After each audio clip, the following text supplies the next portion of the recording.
오늘도 주님을 사랑하여서 주의 교회를 사랑하여서 새벽을 깨우며 기도의 자리에 나오신 모든 성도님들 환영하고 축복합니다. 온 세상을 창조하시고 주관하시며 오늘도 우리 인생을 인도하시는 하나님께 찬양과 영광을 올려드립니다. 이 새벽 우리를 기도의 자리로 나오게 하시고 하나님께 기도할 특권과 은혜를 허락하시니 참으로 감사드립니다. 하나님의 크신 은혜를 받았음에도 죄 가운데 넘어졌음을 회개하오니 용서하여 주옵소서. 담임 목사님의 건강을 지켜주시며 모든 목회 사역 위에 성령님의 충만한 힘과 능력을 부어 주옵소서. 사모님과 자녀들 가운데 위로와 평안을 허락하여 주옵소서. 원로 목사님과 사모님을 인도하여 주시고 건강을 지켜주시며 날마다 큰 기쁨과 은혜를 더하여 주옵소서. 장로님과 권사님 그리고 모든 대항의 가족들의 삶을 인도하시고 힘을 더하여 주옵소서. 구역 식구들을 돌보는 구역장들에게 힘과 지혜 주시고 성령 충만의 은혜를 더하여 주옵소서. 여러 가지 질병으로 고통 가운데 있는 성도를 치료하여 주시고 속히 회복되게 하옵소서. 가족 초청 주일에 예배 자리로 나왔던 모든 영혼들이 교회 공동체에 잘 뿌리 내리고 믿음 생활 잘 해나가게 하옵소서. 우리나라를 지켜주시고 대통령과 세우신 리더들에게 지혜와 명철을 더하여 주셔서 나라를 평안히 잘 이끌어가게 하옵소서. 러시아와 우크라이나의 전쟁이 그치고 평화가 속히 찾아오게 하옵소서. 군 복무 중인 주의 자녀들, 해외에 나가 있는 자녀들을 눈동자와 같이 지켜주옵소서. 세계 선교 사명 감당하시는 귀한 선교사님들의 사역 위에 큰 은혜 내려 주옵소서. 천사 찬양대의 찬양을 기쁘게 받아주시고 큰 복을 내려 주옵소서. 새벽기도의 자리를 사모하며 말씀의 자리로 나온 모든 성도들의 기도에 응답하여 주옵소서. 예수 그리스도의 이름으로 간절히 기도드립니다. 아멘.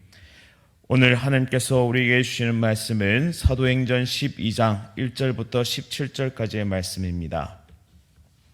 사도행전 12장 1절부터 17절까지의 말씀, 신약성경 207면에 있습니다.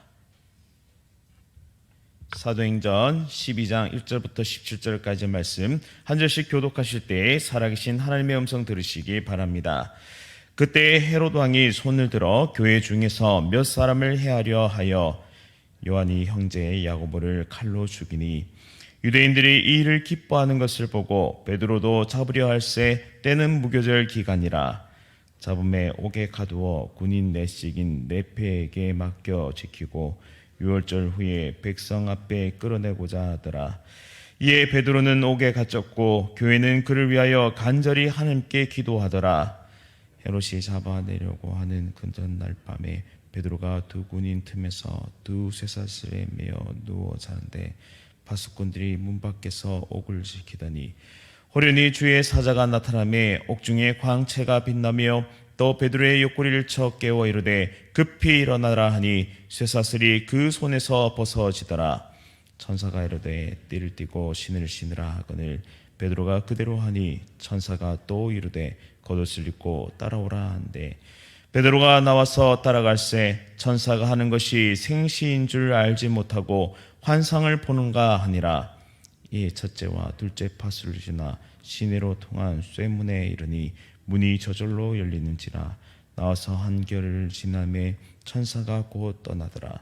이에 베드로가 정신이 들어 이르되 내가 이제야 참으로 주께서 그의 천사를 보내어 나를 헤롯의 손과 유대 백성의 모든 기대에서 벗어나게 하신 줄 알겠노라 하여 깨닫고 마가라 하는 요한의 어머니 마리아의 집에 가니 여러 사람이 거기에 모여 기도하고 있더라. 베드로가 대문을 두드린데 로데라는 여자아이가 영접하러 나왔다가 베드로의 음성인 줄 알고 기뻐하여 문을 미처 열지 못하고 달려 들어가 말하되 베드로가 대문 밖에 섰더라 하니 그들이 말하되 내가 미쳤다 하나 여자아이는 힘써 말하되 참말이라 하니 그들이 말하되 그러면 그의 천사라 하더라. 베드로가 문 두드리기를 그치지 아니하니 그들이 문을 열어 베드로를 보고 놀라는지라. 함께 읽겠습니다. 베드로가 그들에게 손짓하여 조용하게 하고 주께서 자기를 이끌어 옥에서 나오게 하던 일을 말하고 또 야고보와 형제들에게 이 말을 전하라 하고 떠나 다른 곳으로 가니라. 아멘. 기도하는 교회라는 제목으로 말씀을 선포하겠습니다. 이방인 선교가 한창 성공적인 상황에서 예루살렘 교회는 핍박과 환란을 맞이하게 됩니다. 하나님의 나라가 확장되는 것을 막아서려고 하는 악한 영적 세력들이 존재함을 우리는 알 수 있는데요. 헤롯 아그리파 1세의 마음을 충동질하고 또 그 마음을 미혹하여서 교회를 핍박하기 시작합니다. 첫 번째 핍박은 요한의 형제 야고보에게 찾아왔는데요. 그는 칼에 죽임을 당하게 됩니다. 야고보는 앞서 순교한 스데반과 더불어 진정 소중한 교회의 일꾼이었습니다. 소중한 일꾼들이 차례대로 순교하고 있습니다. 야고보의 죽음 앞에 유대인들이 기뻐하는 것을 보고 헤롯 아그리파 1세는 베드로까지 잡아들이게 됩니다. 이 헤롯 아그리파 1세는 예수님께서 태어날 당시 왕이었던 헤롯 대왕의 손자인데요. 헤롯 왕정의 특징은 정통 유대인이 아니었다는 데 있습니다. 그들은 이두메인들이었고 이 이두메인은 에서의 후손으로서 성경에서는 에돔 족속으로 불리는 자들이었습니다. 이들은 똑같이 아브라함의 피를 물려받았으니 자신들도 유대인과 동등하다 생각했지만 유대인들의 생각은 달랐습니다. 오직 야곱의 후손만이 유대인이라고 생각했기에 이 이두메인들은 이방인에 불과했습니다. 그리고 헤롯 아그리파 1세는 정치 수완이 매우 뛰어났었는데요. 그는 로마의 황제의 신임을 얻고 이방인임에도 불구하고 유대를 통치하게 됩니다. 그러니 임기 내내 마음 한편은 안절부절했을 것입니다. 즉 정통성이 없는 그 가문에서 이러한 모든 권력을 유지하기 위해서는 당근과 채찍이 필요했을 것입니다. 그래서 로마의 환심을 사기 위해 철저하게 세금을 걷어들여서 로마에게 바쳤고 또 밀란이 일어나 폭동이 일어나는 것을 막기 위해 강력한 군대로 공포 정치를 하였습니다. 본문의 때는 유월절 전인 무교절 기간이었는데요. 유대인의 대축제일인 유월절을 앞두고 있었기 때문에 많은 인파가 시내로 몰려들어오는 시기였습니다. 과거에도 현재에도 많은 인파가 몰린다는 것은 언제나 돌발 상황이 일어날 수 있다는 것이죠. 만약 많은 수의 유대인들이 몰려있는 이때에 밀란이나 폭동이 일어난다면 걷잡을 수가 없습니다. 그러니 그들을 다스리기 위해 교회의 리더들을 잡아들이고 그리고 죽이는 일을 했던 것입니다. 사람은 무엇인가를 지키기 위해 살아간다고 해도 과언이 아닙니다. 어떤 사람에게는 물질이, 또 어떤 사람에게는 권력이, 또 어떤 사람에게는 평판이 그러합니다. 헤롯 아그리파 1세는 권력을 지키고 싶었습니다. 이와는 반대로 순교한 야고보와 감옥에 갇힌 베드로는 예수 그리스도의 복음을 지키고 싶었고 그 믿음을 지키고 싶었습니다. 그들이 죽음과 투옥을 두려워하지 않았던 이유는 예수 그리스도만이 세상에서 가장 소중하고 귀한 것임을 그들은 믿었고 그들은 알았고 또한 그들은 깨달았기 때문입니다. 그렇다면 오늘 우리 자신에게 한번 질문해 봤으면 좋겠습니다.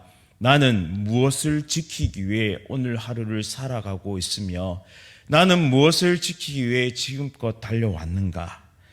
무엇을 지키기 위해 그토록 수고하고 애쓰며 달려가고 있는가 말이죠. 우리도 사도들처럼 예수 그리스도의 복음, 그 생명의 복음을 지키기 위해 또한 믿음을 지키기 위해 달려가는 그런 거룩한 하나님의 백성들이 다 될 수 있기를 간절히 바랍니다.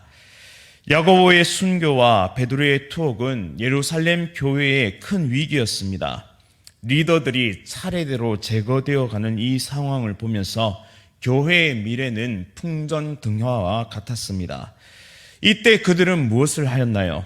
5절 말씀에 이에 베드로는 옥에 갇혔고 교회는 그를 위하여 간절히 하나님께 기도하더라라고 말씀합니다.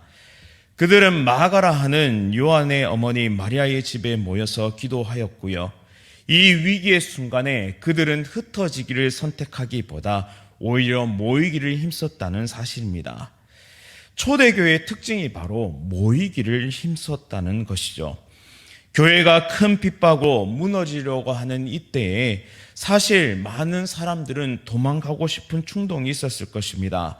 하지만 그들은 도망가지 않았고 한 마음으로 그들은 한 곳에 모여 기도하기 시작했습니다.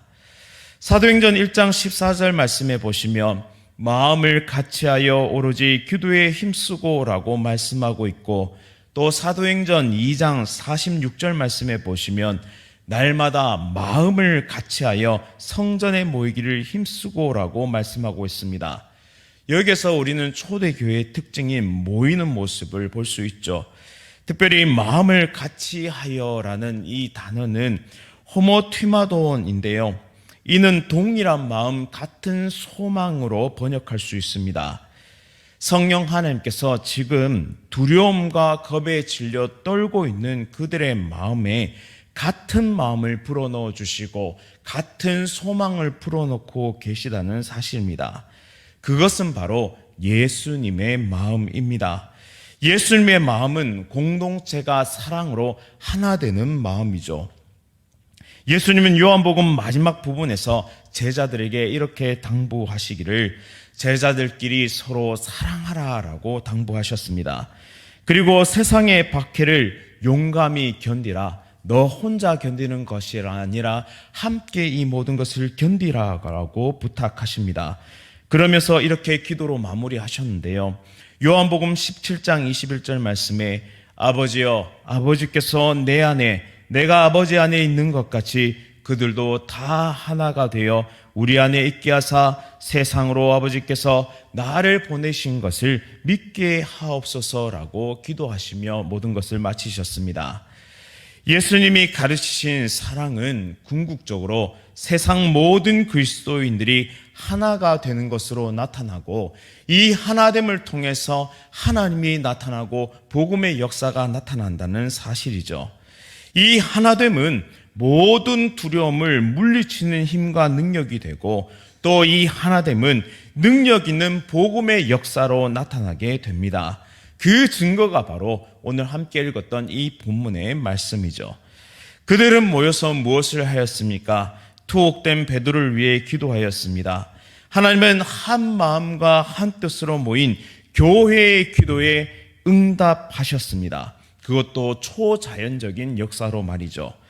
4명씩 4그룹으로 된 이 군인들이 지키고 있는 상황에서 심지어 2 군인은 이 베드로의 좌우에 같이 사슬로 묶여 있는 상황인데도 천사의 이끌림을 통해 베드로는 감옥에서 빠져나오게 됩니다. 너무나 놀라운 일이었기 때문에 베드로는 이것이 꿈인지 생시인지도 구분조차 못했습니다. 심지어 베드로를 위해 기도하고 있던 사람들조차 이 상상하지도 못할 일이 벌어졌기 때문에 베드로가 돌아왔다고 외치고 있는 로데라는 어린아이의 이 외침에 미쳤다고 했다가 또 베드로의 천사가 왔다고 말하기도 했습니다. 이 공동체의 기도는 이처럼 놀라운 역사가 일어난다는 사실을 말씀을 통해 발견하게 됩니다. 즉, 기도하는 교회는 어떠한 상황 속에서도 절대 무너지지 않습니다. 지금 우리에게도 필요한 것은 예수님의 마음입니다. 서로 사랑하고 함께 모이기를 힘쓰며 같은 소망, 같은 마음을 품고 함께 기도하는 이 기도의 능력이 우리에게 절실하다는 사실입니다. 코로나가 우리를 덮쳐왔고 어려운 시기를 겪고 있으면서도 하나님께서는 계속해서 우리 대한교회 공동체의 새 가족들을 보내주셨습니다. 작년 성도뿐만 아니라 교육부서에도 계속 어린 영혼들이 더해지고 있습니다. 그 이유는 무엇인가? 그것은 바로 오늘 여기에 모인 우리 새벽 성도들의 기도와 또한 모든 대양의 가족들의 간절한 기도 때문이라고 저는 생각합니다. 저는 기도의 능력을 강력하게 믿습니다. 반드시 기도는 하나님 뜻 가운데 이루어진다는 사실을 믿으면서 기도합니다. 그래서 이러한 영적 동력이 사그라들지 않고 오히려 더 활활 타올라서 우리 사랑하는 대양 공동체의 복음의 역사, 그 능력의 역사가 날마다 일어날 수 있기를 간절히 기도하고 있습니다. 오늘 본문의 예루살렘 교회 성도들처럼 어려울수록 모이기를 힘써야 합니다. 기도의 역사를 믿고 기도 응답의 능력을 믿으며 기도의 자리로 나오시길 간절히 바랍니다. 정말 질병이나 피치 못할 사정으로 물리적으로 육체적 한계로 나올 수 없는 분들도 있습니다. 그런 분들은 그 자리에서 기도하시기 바랍니다. 그러나 우리 마음의 문제 혹은 결단의 문제라면 2022년 전반기가 이제 다 지나가는 이 시점에서 나의 영적 성장과 또한 나의 인생의 문제들 혹은 우리 공동체의 정말 사랑하는 마음을 통해서 스스로 한번 도전해 볼 수 있기를 원합니다. 새벽 기도와 금요 기도 그리고 수요 기도회와 같이 주중 기도 모임이 있습니다.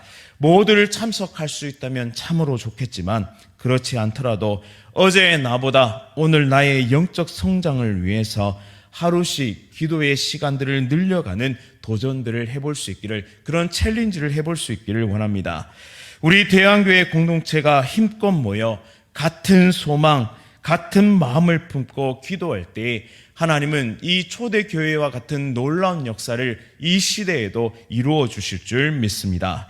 이 복음의 역사가 강력하게 일어나 죽은 영혼들이 살아나고 또한 생명의 대로가 열리는 놀라운 역사의 장을 우리 함께 목격하며 기뻐하며 찬양하며 믿음의 길을 든든히 살아가는 그런 거룩한 생동감 넘치는 대한교회 공동체 될 수 있기를 간절히 바랍니다. 말씀을 기억하면서 함께 기도하겠습니다.